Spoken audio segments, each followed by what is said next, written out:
सुप्रभातम। आज हम शास्त्री द्वितीय वर्ष के विद्यार्थियों के लिए जो कल हम विषय देख रहे थे कि जो सामव्यवहारिक प्रत्यक्ष है वह सामव्यवहारिक प्रत्यक्ष 5 इंद्रियों मन के निमित्त से होता है। आज दूसरा जो छठा सूत्र है उसमें कहा गया है अर्थ और प्रकाश को ज्ञान का कारण मानते हैं, उसका कारण खंडन। नार्थालोको कारणम परिच्छेदित्वात् मोवत् कि अर्थ आने होता है पदार्थ और आलोक आने प्रकाश, कारण माने कारण, ना यानी नहीं, परिच्छेदित्वात् ज्ञान के विषय होने से तमो अंधकार के समान।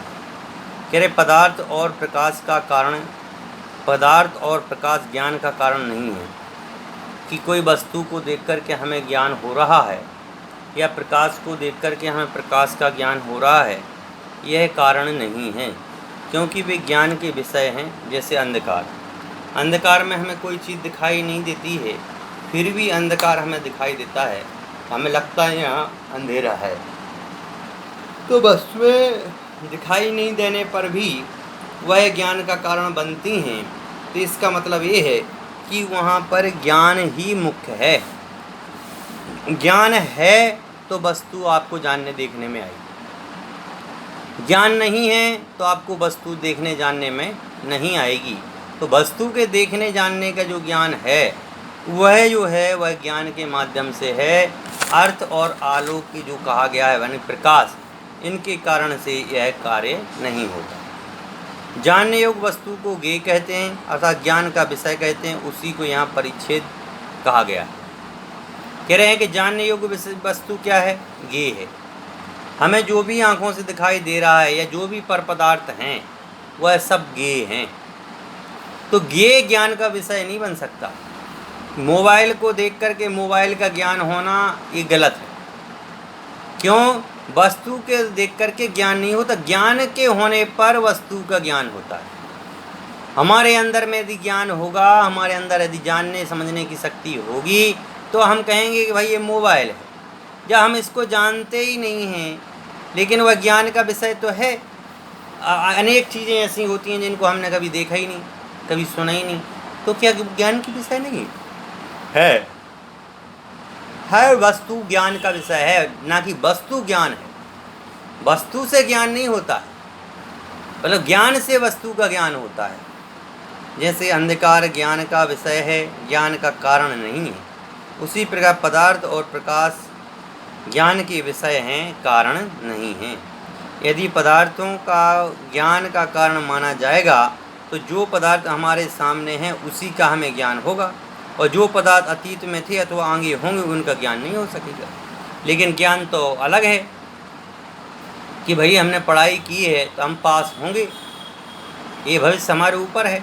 यदि आज हम उल्टी सीधे आदतें डालते हैं तो अपने शरीर को बिगाड़ेंगे, अपने परिवार को बिगाड़ेंगे, तो ये तो भविष्य निश्चित हो ही जाता है। इसलिए कहा भाई कि वस्तुओं को से ज्ञान नहीं होता है, अपितु ज्ञान से ही वस्तु का ज्ञान होता है।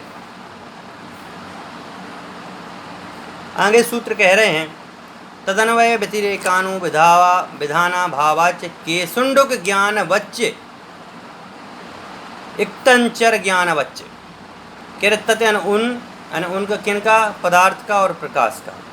अन्वय व्यतिरेक के अनुरूप कार्य का अभाव होने से केसों में मच्छर के ज्ञान की तरह और रात्रि में चलने वाले उल्लू जीवों की तरह ज्ञान है।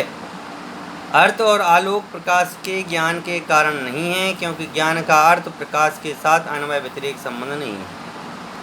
कि जिस प्रकार की प्रकाश है और वस्तुएं हैं, यह ज्ञान के साथ नहीं है कि इसके होने पर ही इसका ज्ञान होगा या इसके नहीं होने पर भी इसका ज्ञान नहीं होगा। अन्वय व्यतिरेक पना इसमें घटित नहीं होता है। जैसे केस में होने वाले मच्छर के ज्ञान के साथ तथा रात्रि में होने वाले उल्लू के साथ के ज्ञान, भाई कि जो रात्रि में मच्छर बालों के ऊपर कुछ है तो हमने क्या कहा? अरे मच्छर है, क्या मालूम वो क्या है? कारण के होने पर कार्य का होना अन्वय कहलाता है, और कारण के अभाव में व्यतिरेक कहते हैं। कह रहे हैं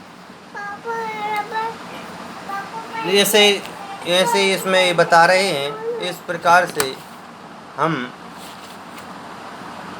इसके उदाहरण को कर यहाँ पर व्यवस्थित समझेंगे। जब तक के लिए धन्यवाद।